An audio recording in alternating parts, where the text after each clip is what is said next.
Congress party পৰিৱৰ্তন হোৱাৰ সম্ভাৱনা নাই। কংগ্ৰেছ পাৰ্টি যেনেকৈ আছে তেনেকেই থাকিব আৰু এইবিলাক নতুন কথা কৈ লাভ নাই। খালি ৰাহুল গান্ধীক এটা কথা মই কৈ থৈ দিওঁ যে ময়ো অসমতে জন্ম কৰা এটা অসমীয়া, দুধদানি খাই মই জন্ম হোৱা নাই, মাৰ গাখীৰ খাই জন্ম হৈছোঁ। গতিকে ৰাহুল গান্ধীক বুঢ়াঙুৰি। কংগ্ৰেছ পাৰ্টি পৰিৱৰ্তন হোৱাৰ সম্ভাৱনা নাই। কংগ্ৰেছ পাৰ্টি যেনেকৈ আছে তেনেকেই থাকিব আৰু এইবিলাক নতুন কথা কৈ লাভ নাই।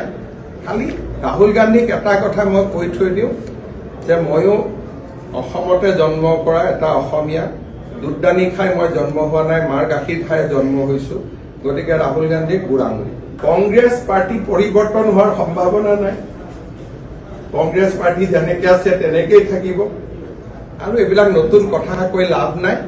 খালি ৰাহুল গান্ধীক এটা কথা মই কৈ থৈ দিওঁ যে ময়ো অসমতে জন্ম কৰা এটা অসমীয়া, দুধদানি খাই মই জন্ম হোৱা নাই, মাৰ গাখীৰ খাই জন্ম হৈছোঁ।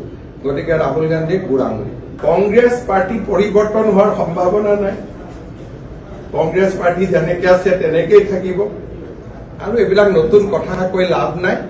খালি ৰাহুল গান্ধীক এটা কথা মই কৈ থৈ দিওঁ যে ময়ো অসমতে জন্ম কৰা এটা অসমীয়া, দুধদানি খাই মই জন্ম হোৱা নাই, মাৰ গাখীৰ খাই জন্ম হৈছোঁ।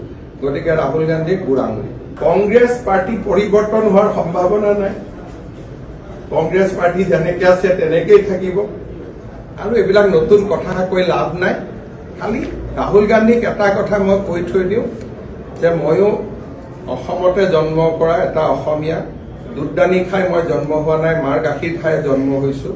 গতিকে ৰাহুল গান্ধীক বুঢ়াঙুৰি। কংগ্ৰেছ পাৰ্টি পৰিৱৰ্তন হোৱাৰ সম্ভাৱনা নাই। কংগ্ৰেছ পাৰ্টি যেনেকৈ আছে তেনেকেই থাকিব আৰু এইবিলাক নতুন কথা কৈ লাভ নাই।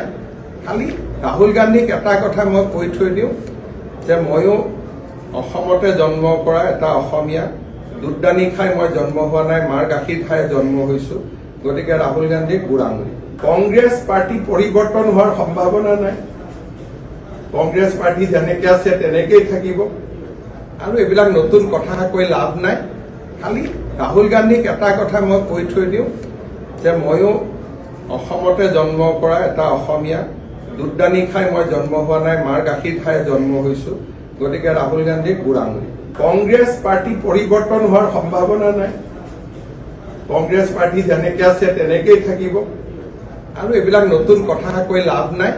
খালি ৰাহুল গান্ধীক এটা কথা মই কৈ থৈ দিওঁ যে ময়ো অসমতে জন্ম কৰা এটা অসমীয়া, দুধদানি খাই মই জন্ম হোৱা নাই, মাৰ গাখীৰ খাই জন্ম হৈছোঁ। গতিকে ৰাহুল গান্ধীক বুঢ়াঙুৰি।